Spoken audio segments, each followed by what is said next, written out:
So we have an entire dabba economy that we call Yeah. in large parts of India where a woman is actually stashing her money in dabbas. Men build trust with transaction. Women build trust, it takes them time to build that trust. We say women are not risk averse, they are risk aware. Men continue to rise in their career till they are in their 50s, right? Whereas women, by the time she's 42, 43, she's already sort of reached the peak of her career. I always feel that you must believe that 99 out of 100 times there's going to be a failure. It won't work out. So what's the worst, right? Are you going to be in a worse place than where you are today? I feel women, we don't speak for ourselves.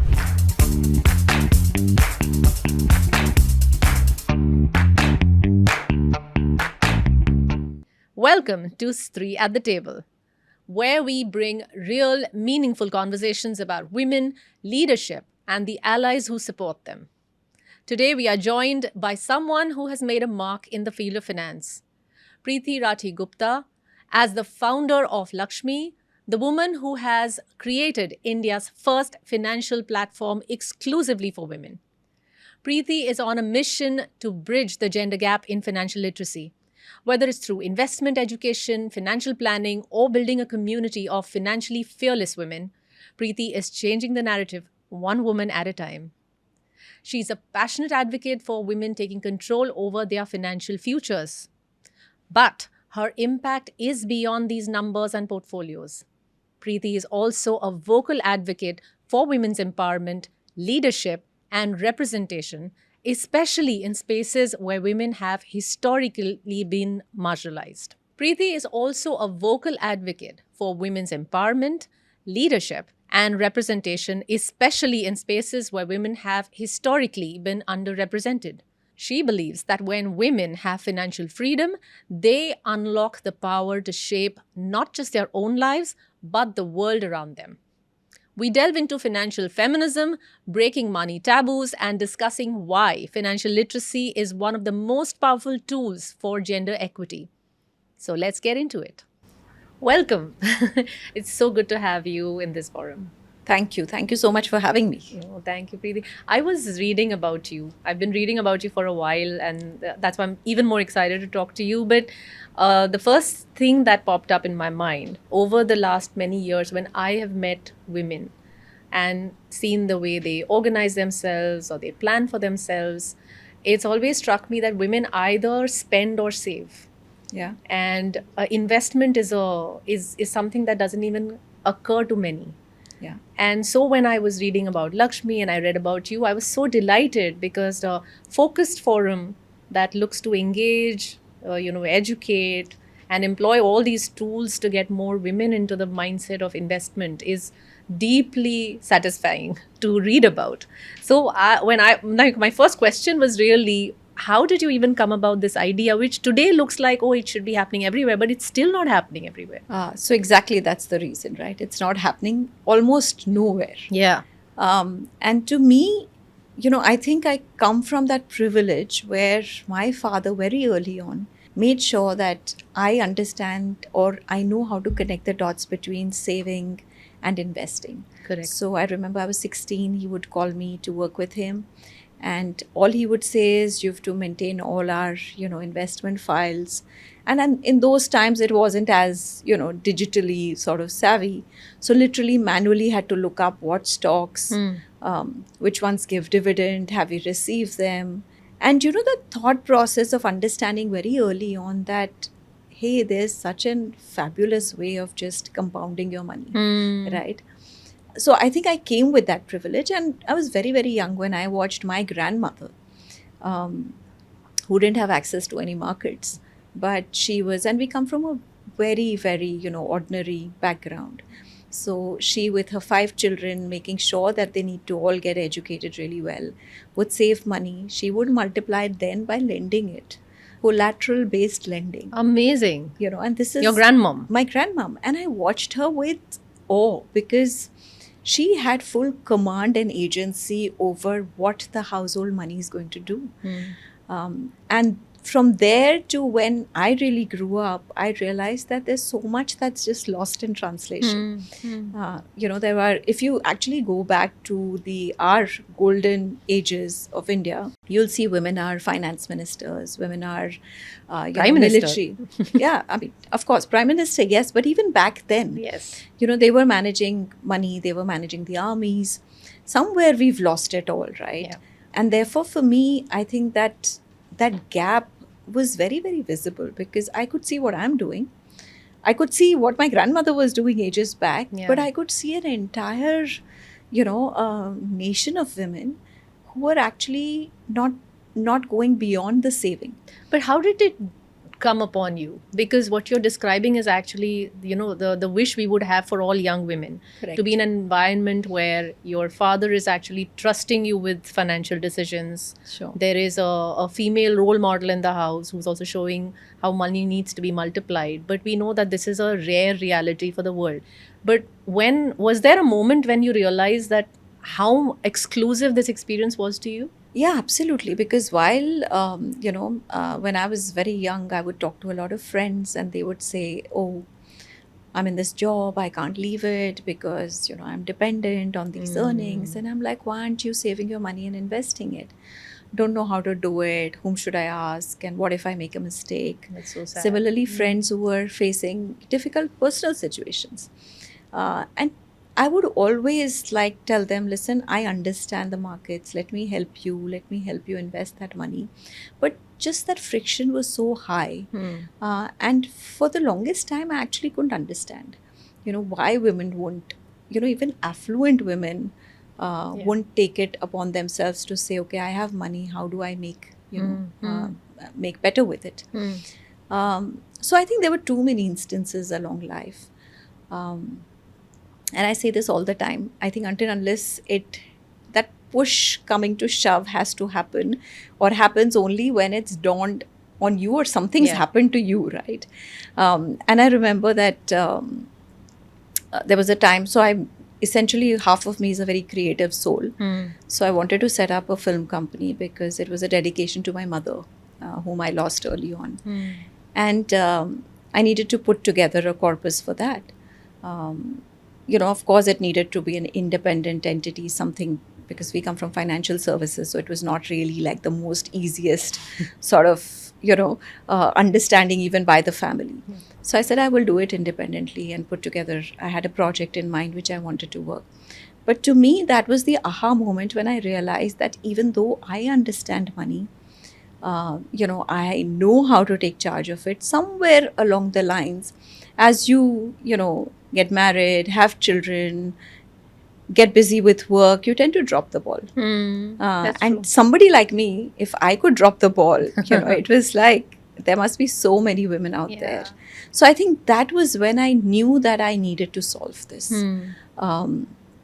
And then a few years later, we did this entire exercise in Anand Rathi, which is my parent company, where we said we want to actually democratize financial planning or wealth management.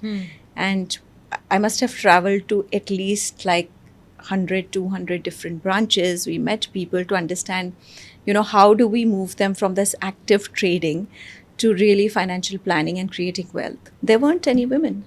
I just didn't, Not surprising. barely. And the women who came to the table, very well educated, doing fabulously well in their careers. But when it came to money, it was like, oh, I understand the value proposition. Can I just speak at home and come back? And I was like, why is there lack of confidence here? Yeah. So I think that was that second biggest realization that, oh my God, this is a huge problem. And finally, I was studying at HBS, and I think we were literally pushed to put in strategy plan for a new business. And because this was top of mind, I said, okay, this is something I want to build, so why not try it here? Fantastic. So put together a plan, and when that was actually hugely validated by two things. One, literally all the men in my class, and they come from all around the world, and were probably 80% of the class. These are entrepreneurs, leading entrepreneurs from around the world, right? Not surprising, it's Not only surprising. 80%. So they sort of said, oh, but why? Why do you need a platform for women? It's all available. Women can always go and, do this. But the women said, wow, this is amazing. Can I take it to my country? Can I take it to Peru? Can I take it to Brazil? So hugely validated also by my, my professors there. And that's how Came it all back saying, began. okay, this is something that can be built, doable. And I think once I came back, I think we as a country, it was just sort of ripe in terms of the digitization, penetration of smartphones. Demonetization had happened just a couple of years back. Hmm. So women were sort of saying, okay, what do I need to do with my money? Absolutely. So I think it was just also the right time. That's such a beautiful series of things to have led you down this Correct. path. But if we stop here for a moment and go back into now, you've got years of observing this pattern, and unfortunately, the pattern hasn't shifted. Yeah. There may be more women who are more aware, who are probably more ambitious. The numbers have definitely, increased. Sure. But we know just by looking at the around us that there are too many still left behind, and the pattern hasn't shifted. Women are Sure. still underconfident when making money decisions, need permissions, need validations. I have a theory. There are two things I think have led to it, but I want to ask you, what do you think is the core cause of this insecurity around money? So I think, like I say, we've lost something in translation. Somewhere around the years, we sort of had, we generalized sort of roles, saying men work and manage money, women take care of the home and the children, and at best save because they're taking charge of the home. They budget really well. And I think that got so deep rooted that it's just it was like this muscle memory, right? That you Yeah. just couldn't get out. Yes. And the second was also, I think, financial services as an industry is to blame, male dominated. Therefore, men talking to men because men were the low hanging fruit because, it was just easier the way we are structured. This whole target driven, feet on ground, acquisition of customers. Yeah. All of that, I think, just led to more, getting more and more men into the ecosystem, whether it is on the the supply side or the demand side, right? There are more men in the industry, and then men therefore reaching out to men. Yeah. And then the communication was all targeted towards how men would behave with that money. I don't think anybody stopped to think that money management is a behavioral science. Yeah. Women look at money, the way they behave with their money is very different to how men do. And therefore, it needs a different approach. We're far away from products really, maybe centered around women and their behavior. Or thoughtful for women Yeah, customers. but even the messaging and the communication is just, so unrelatable to women. So I think all of these reasons. And third, I think are generally I think we are privileged when we live in, urban communities. But as you go down tier 2, tier 3, I think it is still, even the basic right of a woman to manage or hold on to the money that she's earned is not there. Is not there, correct. She Right. doesn't have agency. Yeah, so No. we have an entire dabba economy that we call Yeah. in large parts of India, where a woman is actually stashing her money in dabbas Correct. because she wants to keep it, but she's fearful that somebody will take it away, Yeah. right? Yeah. So I think variety of reasons, lots of reasons, but I also see a huge shift now.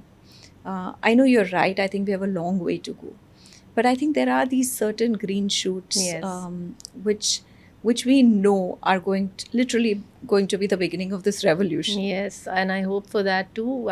I see three reasons, not two actually, three. One is I feel the fatigue.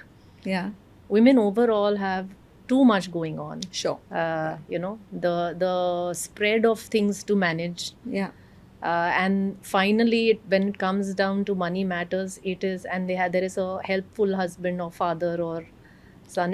correct. It's easy to delegate and trust, even if it means compromising on agency, because there is a lot of fatigue now. Sure. Now, an additional hour into understanding where my stocks should be, or whether I should move. Too many women I've spoken to have never moved their money out of their savings account. Or fixed deposits. or fixed deposits, not even knowing what is the interest on those deposits, Correct. simply because it means that, and that goes down to the second thing, which is prioritizing self. Yeah. You're so low in the list of priorities that my money is in fact even below the list of priorities. Absolutely. Below me comes my money, Right. and so my money can stagnate, my money can Yeah. can sit tight as long as it's not reducing, which we don't understand that simply by not working for us it is reducing. It is, yes. Correct. And that thought doesn't come. So there is a lot of that fatigue.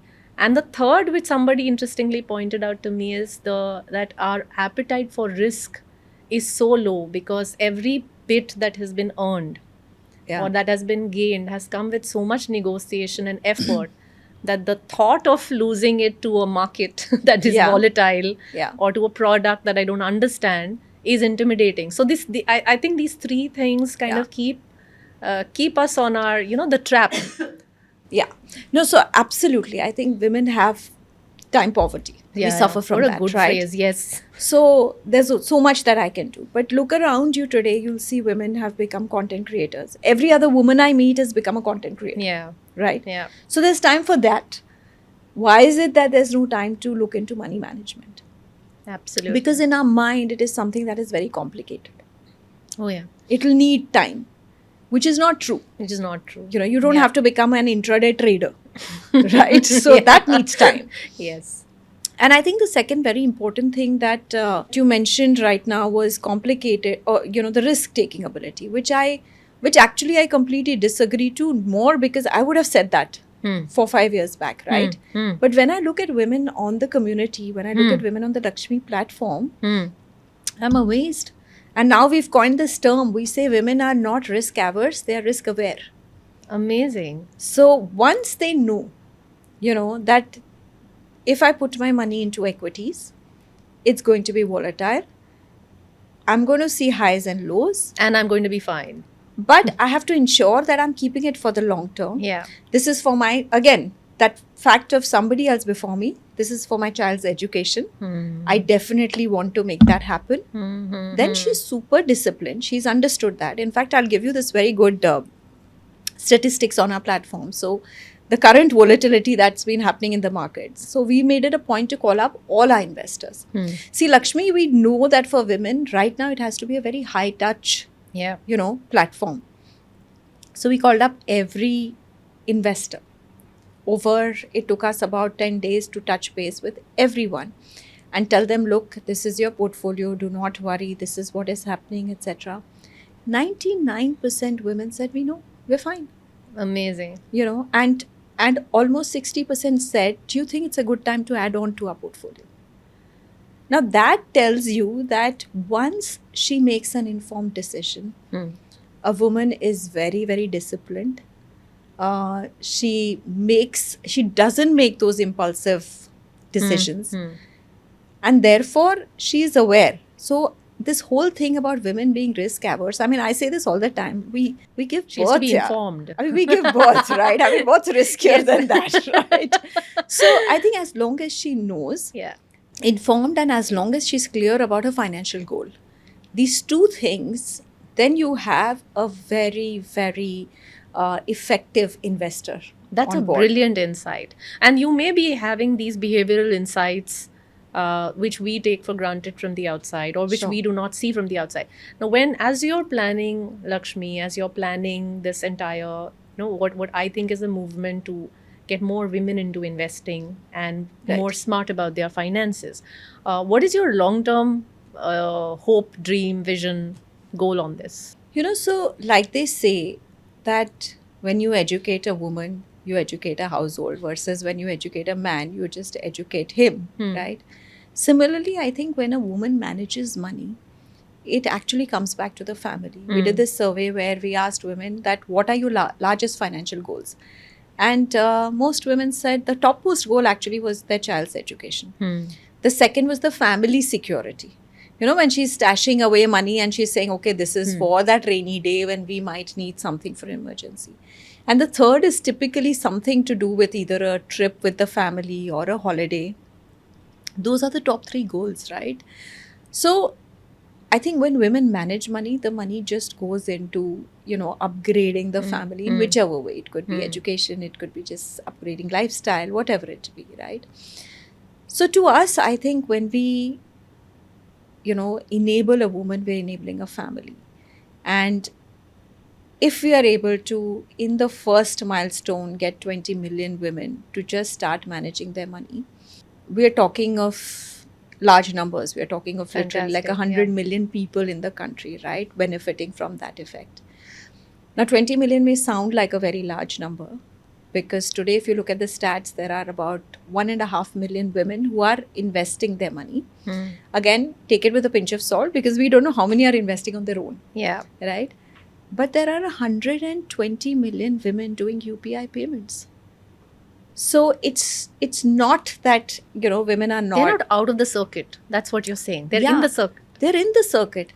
And connecting the dots between really where they are, which is doing UPI payments, to savings, to investment, is actually a very, very simple journey to do. You just need to create the right platform. You need to create the right education, literacy, the right nudges for her to be able to do that. Yeah. And the fact that it is so democratized now.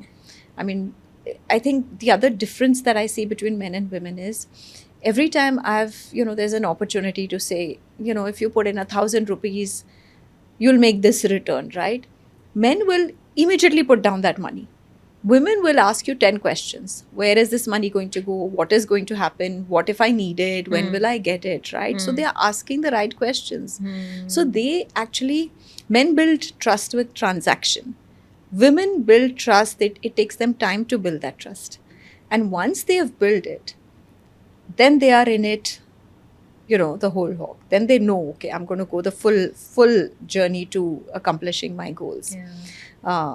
So I think really just creating that environment which helps them build trust, not just in a platform, actually trust in themselves. To say, I can do it. Yeah. I can begin with even 21 rupees today. If I put in 21 rupees every day as saving, or I do 100 rupees a month, right? Now it can't get smaller than that. Yeah. She may go and buy an outfit for 5,000 rupees. But when it comes to putting money, which is an investment, she will think through it, right? So beginning with 100 rupees, then she builds in confidence. So very, very, very achievable. Yeah. But really our dream is, at Lakshmi, is to empower every family, every woman in this country. And I think, women need the agency over money far more Yeah. than men do, because of their life stages, Yeah. because of, we were just discussing, I was discussing with a friend yesterday, where they said that, she came to me and she said, did you know that women reach the peak of their earning by the time they're 40, 42? So I said, yeah, I knew that, because men continue to rise in their career till they are in their 50s, right? Whereas women, by the time she's 42, 43, she's already sort of reached the peak of her career. So your earning bandwidth, the number of years you actually earn is also far lesser. Yes. And then you actually head towards a retirement which may be longer, because as a woman you're living averagely a few years more than a man. Yes. And And also tying this into what you said earlier, that the entire infrastructure is built to facilitate the habits of men, the perceptions of men. Correct. Their agency over their own money, and that excludes this half of the population completely, who are treated as followers or docile customers. We know that because we work with this phenomenal organization called Mandeshi Bank. Of course. You know Mandeshi. Yes, And one of in the early days when I was speaking to Chetna Gala Chetna. Sinha, she had said that they'd piloted a small lending product.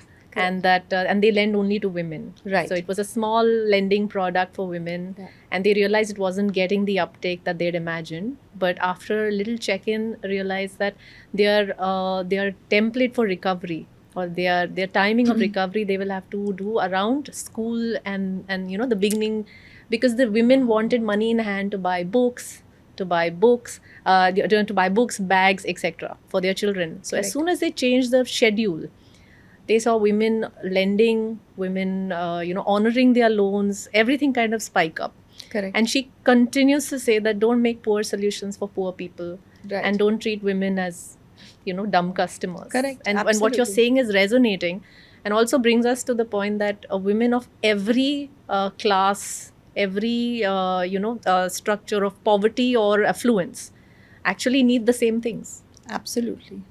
Because women just generally, I think, given where we are in life. And by the way, I think one another interesting insight is there is an entire section of men who also want women to manage their money. Yes. It's not that men are always stopping women. So men also want to be partners in that journey. There was this brilliant ad once upon a time which said share the load. It was a washing machine ad, right? And now men are saying share the load on this also. Yeah. I think the other very interesting stats is the number of single women in our country is rising rapidly. Yes. I say this all the time. Today we have, I think, about 75 million single women in the country. That's like Okay. the total population of Great Britain, right? Yes. And these are women who, a large portion of these are women who are choosing to pursue their careers, getting married much later in life, or choosing not to get married, etc. And therefore, I think, it is becoming interestingly, and these are the women who actually we find are the most, early adopters of saying, yes, I know I want to manage my money. Yeah. Right. So I think the dynamics are changing, and definitely, a lot will change. And I think, to your point on lending, I feel that so far, not just in our country, in the world, it was assumed that financial inclusion is about access to capital, right? Access to credit. And therefore, women in India were actually primary targets of all microfinance institutions and continue to be. Yeah. Two reasons. One, because of the impact, because women don't get access to credit. But second, they make for great borrowers. You know that when you've lent to a woman, she will do everything to pay you back. Yeah. Right? Yeah. And they're being lent at actually, phenomenally high rates. But is that true financial inclusion? Just accessing credit where she is, then her whole life revolves around paying back that credit. I think, which is why I always say that, India as a country is poised for financial inclusion, but that financial inclusion goes beyond credit. I think the ability to make digital payments, the ability to save digitally, the ability to do it in small amounts, right? And that is true financial inclusion when the world of financial products opens up to you. Yes. If you've borrowed money and you're paying it back, but you have no way of saving but for your dabba, Correct. right? Then you are actually not getting financially included. Teaching women how to make money work for them, Correct. I think is the pinnacle of the financial inclusion that you are referring to. I feel women know this. Women understand this very well because she is already, every penny she's saving, she's making it work extra hard. I think it's all about access. I don't think women have that access. I mean, today, if a woman in, the mass middle income of India wanted to do something with her money, where does she go? She goes to a bank where she's not entertained very heavily. She's probably, told to, like, as part of her savings account, said, okay, invest, put it here, put it in the mutual fund, but nobody's telling her why, what to do about it, right? Advisors do not really entertain. Yeah. They're like, there's enough of the world out there. Yeah. But she is actually very aspirational because she wants a child to have the best education. Yeah. She wants her home to have the best things. She's a woman of the world. She's living on Instagram. She's living on Facebook. She's living out there in the society. Yeah. Hugely aspirational. But you give her the access and you see how easily she, adopts it. Yes, I agree with you, except there are many women who don't think access is even available to them, who are very comfortable not because they want to be comfortable, but because that is the boundary or that is the box in which they believe their life is. Correct. Is also. But also in this environment, in the industry that you're coming from, like you rightly said, it is male dominated, but we see more and more that men are not these evil creatures getting up in the morning and planning how to not give something to women. It's a structured society. It's been structured a certain way, and there are male allies who are willing to help. They also are clueless as how. Yeah. You are a very strong leader.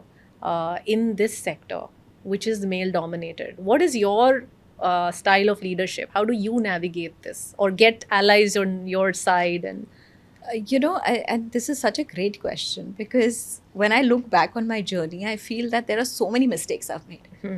I think when you come into into this financial services industry, it is a very sort of alpha yeah. male, environment, and you want to fit in. So you know, just do exactly the things that you as a woman ideally should not be doing, right? In fact, So- now Yeah. there is at least women who are also owning their femininity in the financial Absolutely. world. But in the early days Yeah. that we know, it was just like men in suits and women in suits, and it's nothing wrong to wear suits. It's Yeah, just yeah. that the compulsive need of fitting in by being the Correct. male alpha. Absolutely. And that I mean, I did that, right? So I think you learn from your experience. Yeah. I also think that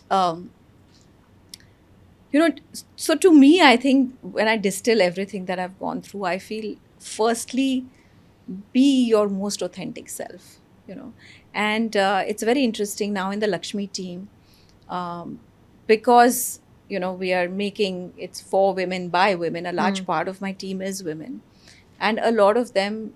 So one of the decisions we took was that, other than me and a couple of the money coaches we have, nobody will come from financial services, because we don't want to copy paste what everybody's Yeah. been doing so far and Yeah. just try and Yeah. fill this need. So I have young content creators. I have a lot of creative people, product managers, and I'm so happy looking at them, because they own their individuality. They're not trying to fit in, and I think I did, and which it's been a big learning, that be your authentic self. I mean, just be. If you are feminine, if you like to dress up, if you like to be a certain way, do that, right? But on the other hand, make sure that you come across very clearly. You're not taken as, because you're feminine you are weak, and that doesn't mean that you need to be an authoritarian, but you definitely need to be decisive. Yeah. Um, Hold your own. Hold your own. Be very clear on what you want, what you're aiming for. Be ambitious, because I think that's great. I think it's very important. We shy away from Yeah. really showing or saying we're ambitious, right? And I think, use your strengths as a woman. I think women in leadership roles are great because they can read the room. They can understand where are the egos, what are the underlying dynamics, and also know how to address them, right? So there is that, for me, I think having that warmth, the emotional side of it, because people who come to work it's not just about them at work. Yeah. There's a lot that they deal with, especially when you have a team of women. There's lots going on, but yet maintain that firmness on saying what is it that is required. Be supportive. Yeah. So for me, I think it's a mix of all of these, and most importantly, I think resilience. You're out there in a world as a woman leader. You will always face these challenges. There'll be too many naysayers. But just know in your heart you want to do this, and Yeah. you're going to make it happen no matter what. Absolutely. Right? These are wonderful, wonderful insights for women who want to or who are aspiring. A further question, and I will prod into this, is because again we meet so many young people who are at this N-1 stage Yeah. and terrified. Right. And that's also the stage where you don't know. I mean, you believe that there will be bigger lashbacks or bigger pitfalls than there will be. I mean, it's like once you jump into the ocean, you realize it's just a puddle. Yes. But before that, it's the pre-stage. What would like if you had to give a message to that group of young women Yeah.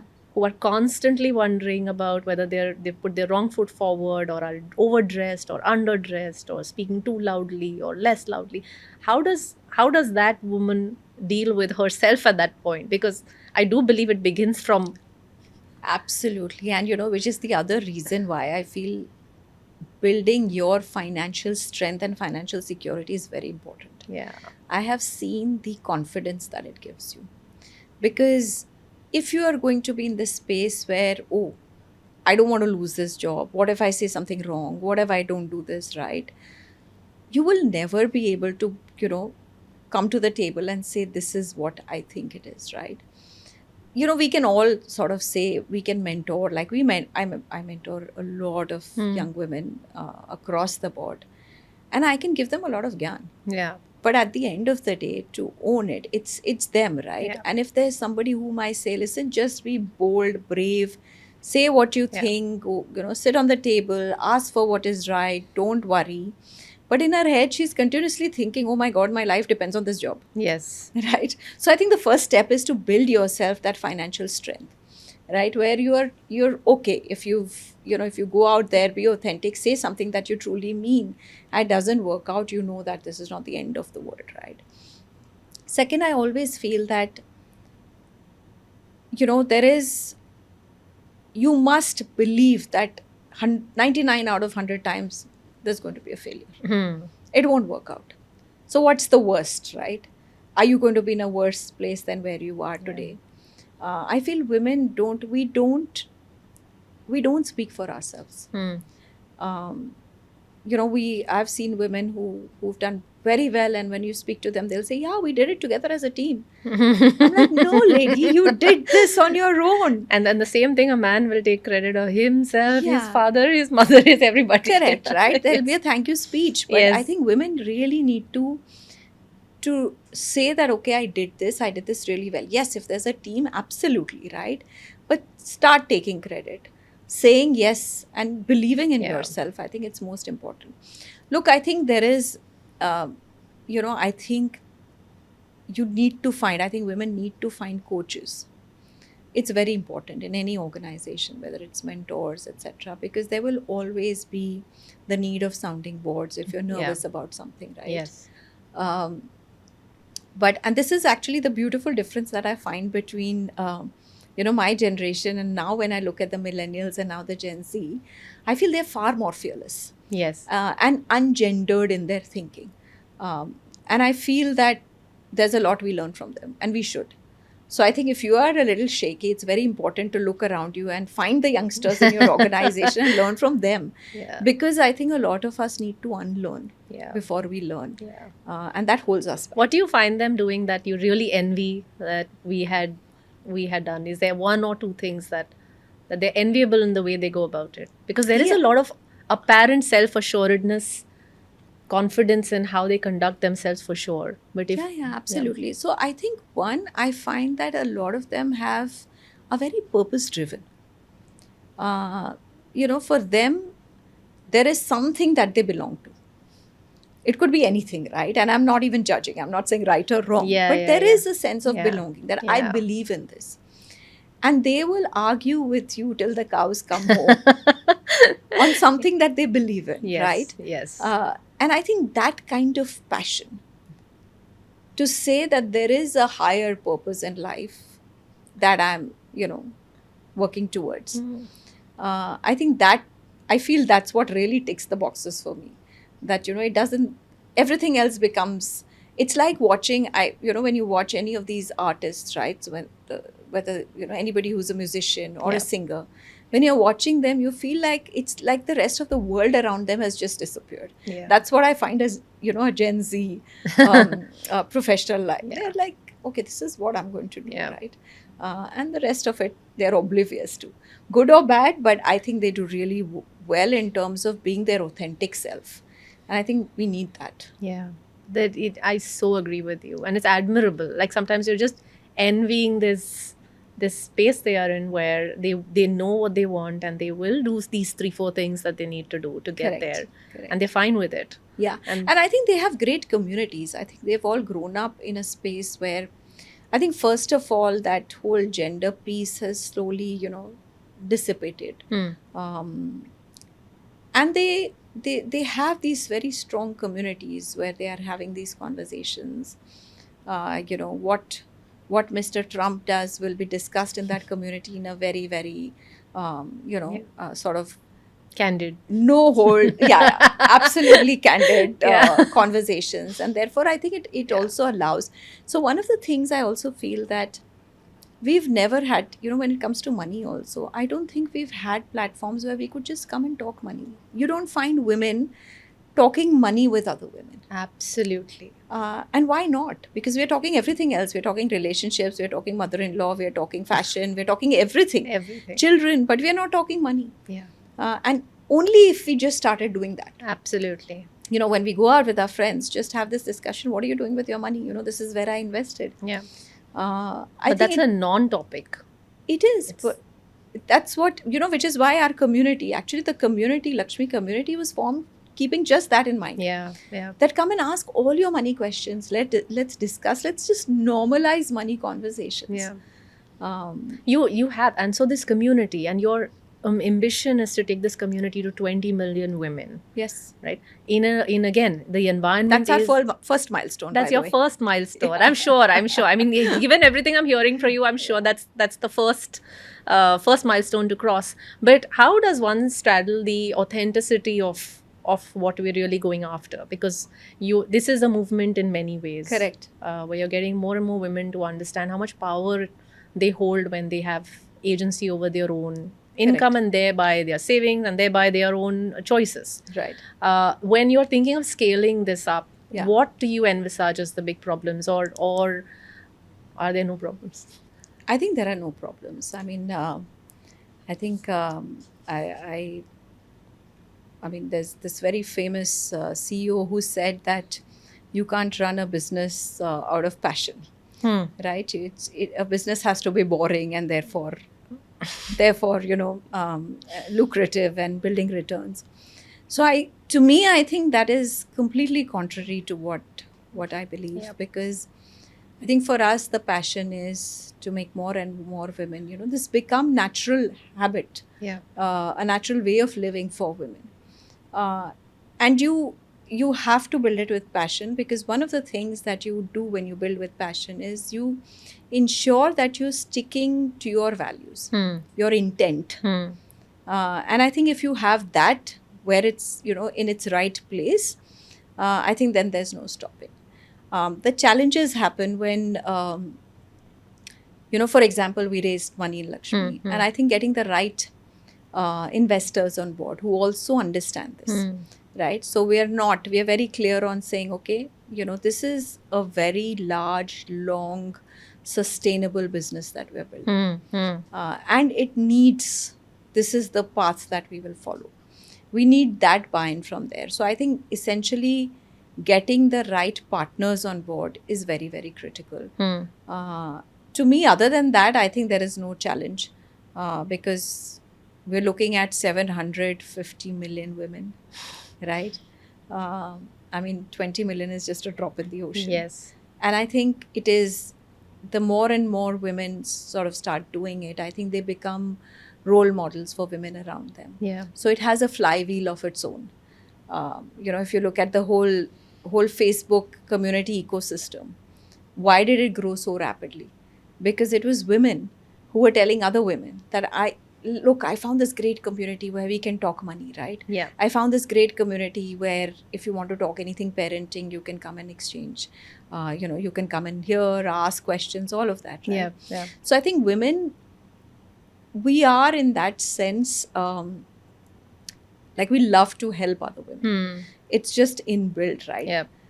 Where we will go out, if something's worked for us, we will go and tell other women, listen, this Yeah. worked for me, Yeah. right? Yeah. So I think that's sort of the flywheel that has already clicked. Yes. For us, it's already sort of put in motion now in Lakshmi. So I'm also going to read a quote of yours, which I really love, which is, women are natural investors. They are patient, disciplined, long-term thinkers. They just need the right tools and confidence. correct. And I cannot agree more with this. This is also the era that the world we're living in has an abundance of everything. Right. The tools, the access points, the good and the bad, everything is in a plethora. It's in plenty. Right. And in many times when in our line of work, we see that the same tools that can engage a woman and give her access to so many opportunities, open her eyes to the world, can also cause a lot of harm because the responsible usage of these tools is not taught before, or she doesn't have access to that responsibility or that learning before. Okay. And therefore, the divide actually widens. Like for example, if we say Instagram, for example, a woman who knows how to use it for business Right. can elevate herself even from her own small room. Sure. And another woman who doesn't know how to do that can spend a lot of her hours simply getting entertained. Sure. Now, that's the simplest example I give.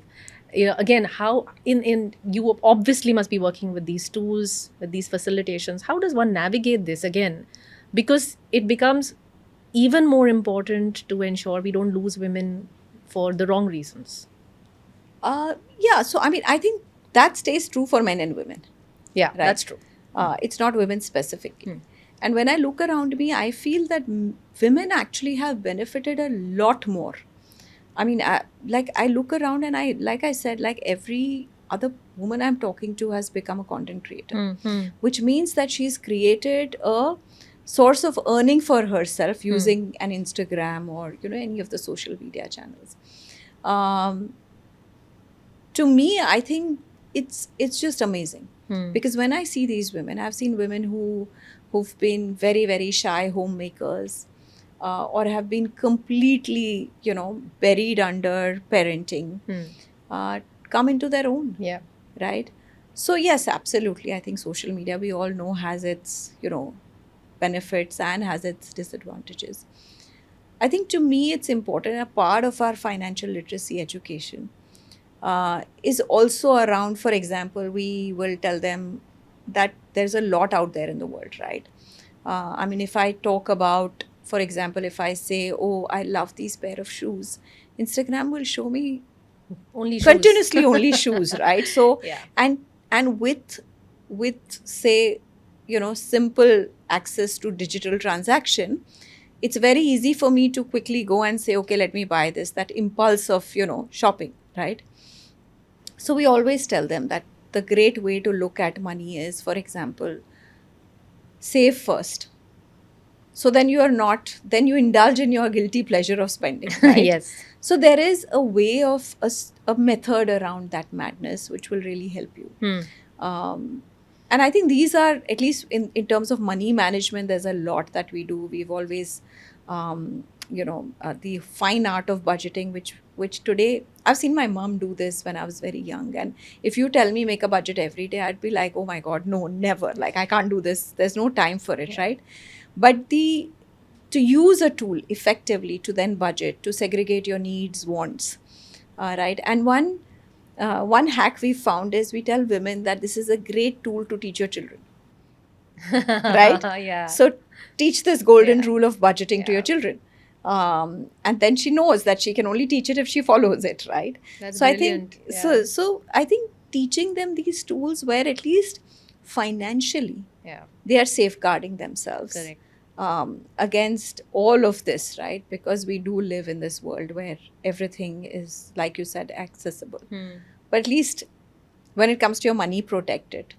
So I think we've made a lot of Yeah, headway. yeah. In fact, No, what this we're is launching amazing. next on Lakshmi is Okay. all around that. So What? Okay, so Uh, is that a fintech innovation or something, or is it a absolutely, Oh, what lovely. you'll see Yes. is I mean, today fintech and innovation go hand in hand. You don't really, there's no other way to survive. Yeah. But really build it, I think, embed tools that work for her behavior is what our aim is. And I think it's a continuous process. I mean, every day we're thinking of how can we make this journey easier for her, more intuitive for her, help her save more time in doing so. Help her find more delight in doing this, right? How do we make finance fun as opposed to boring? Yeah. How do we find it how do we make it more interactive for her? Yeah. So I think that's always in progress, but obviously, in the next month or two, there are a couple of really interesting things that we're launching on the Lakshmi app. So it's an ongoing process. That should build your community even more. Even more. I think it should help. I think it, essentially, we've always been taught this, right, in management schools, that go where your customer is. Instead of saying, let me call the customer here. So I think we're literally following that diktat and saying, okay, she wants to budget, she wants to save. So let's go where she is Fantastic. and help her do that. Amazing. So- That is fantastic, and I will be eagerly looking forward to seeing what that looks Yes. like. And so going back to how we started, Yeah. I see your father and your grandmother play a very important role in Right. this phenomenal journey you've had, and thereby play a strong role in how many women are kind of leading their own lives. Correct. Apart from them, in your career, is there somebody you have looked up to, or some leader that you have who have been you wanted them to mentor you, or who have mentored you? Yeah, I mean, so I think, like you rightly said, I think it was always people closer home. And I would add my father in law's name in that list because he's been the biggest champion of everything that I've done so That's far. so sweet. So he's Yeah. always been, okay, this is great. And also my biggest critique, right? So he would very candidly tell me this is not so good and this is great. But yeah, I think there have been many people along the way who have mentored me, and there are people I look up to. I mean, for example, Renuka Ramnath. I mean, she's somebody I really look up to in terms of how she's, her journey and the way she's built her career is amazing. Yeah. But to me, I think I find like the everyday people around me very inspiring. Um, so I have a team member who comes. She has a young daughter. She travels 1.5 hours every day to work, but she will make the best of food for her daughter. Wake up at 5 o'clock, and it's not simple meals. She will be very creative about it because we also get to see some of it in office.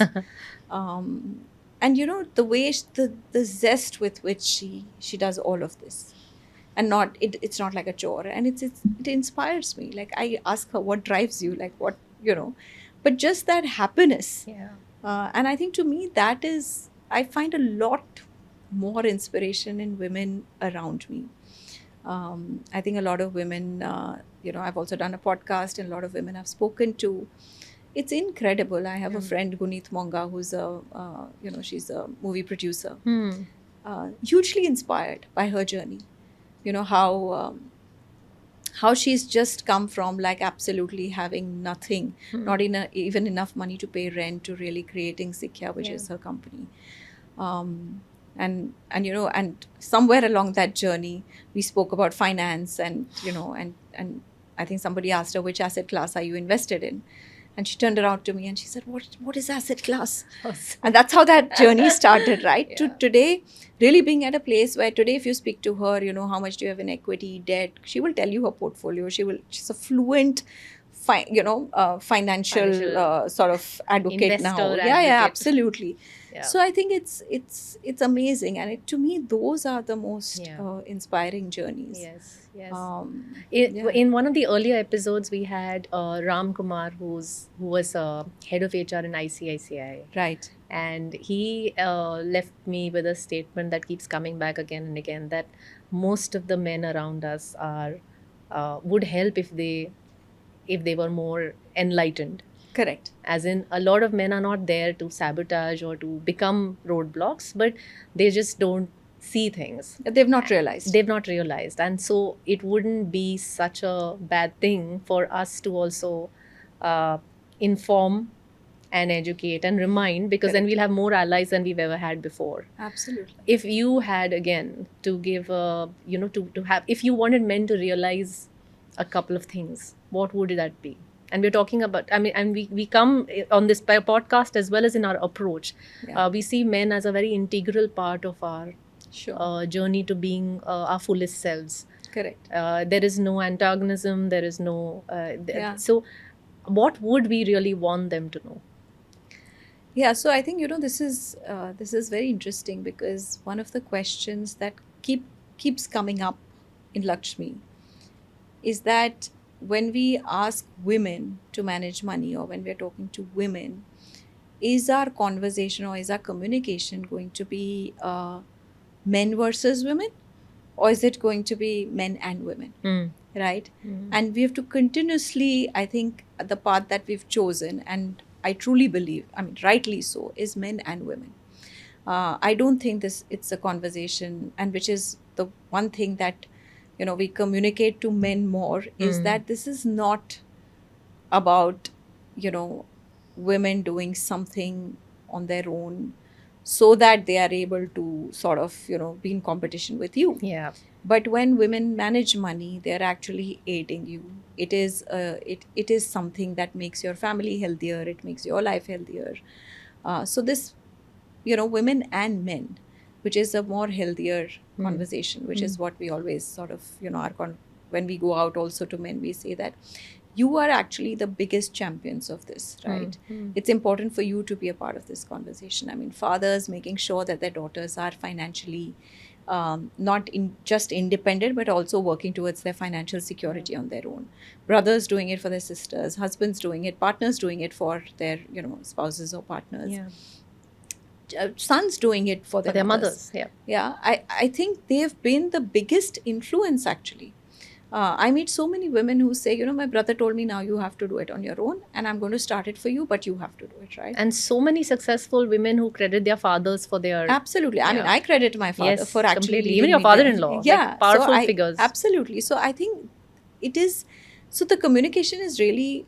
So firstly, I feel that as women, we need to communicate more. I feel we just don't do it. Whether it's at a workplace, whether it's at home, we sort of feel that it's not okay to communicate. Which is why whether it's something that you are, not okay with, it's important to communicate. Something you're working towards, it's great to communicate. Something that you want to pick up on or, take responsibility of, it's great to communicate and say, I would wish to do this, right? So I think communication is key. I mean, I find that even when you're working and then, there have been times at home where I've struggled between home and work. And I think the only way to sort of solve that is to communicate with my children, to communicate with my husband and say, look, this is the time that I am going to be away, right? So bear with me because of so and so, right? Similarly, communicate at work. So I think communication is key, and communicating to men really to say that in an ideal world, it will have to be men and women coming together to create it. I also feel that women, for men to actually be a little bit more sort of aware of this, right? That if there are women around in the ecosystem at work, they can actually achieve a lot if you're able to give them the right, create the right platform. I wouldn't even say give the right platform, create the right platform. Encourage conversations. I mean, I think even today, if you look at, I was having this very interesting conversation with an industrialist. And he said, it never struck me that my daughter would take over the reins one day. And I'm like, why did it not strike you, right? He's saying it's just subconscious. Like, I just always thought in my head that my sons will carry my legacy forward. And taken for granted. And then he said that, I was embarrassed at myself for that not, for that not to strike me. Yeah. Because it was just the way, things are done. So I think that, and I think most importantly, it's how we as women actually bring up our children, both sons and daughters. Yes. To really, tell them that there is nothing for granted. Yeah. I find families where there are just daughters actually doing fabulously well because they've never seen that difference. Yeah. So it's very important for every parent to make sure that if you have sons and daughters, to make sure that there's equality, and you're instilling equal amount of confidence in both the boy and girl. Correct. So that there is no insecurity, and then correct. Yeah, absolutely. It's beautiful. Thank you. This has been the most amazing conversation. Thank you for Pleasure. your candor and for explaining this so beautifully. I hope your community strikes its first milestone very, very soon. Touch wood, yes. Thank you. Thank you so much. Pleasure. Thank you.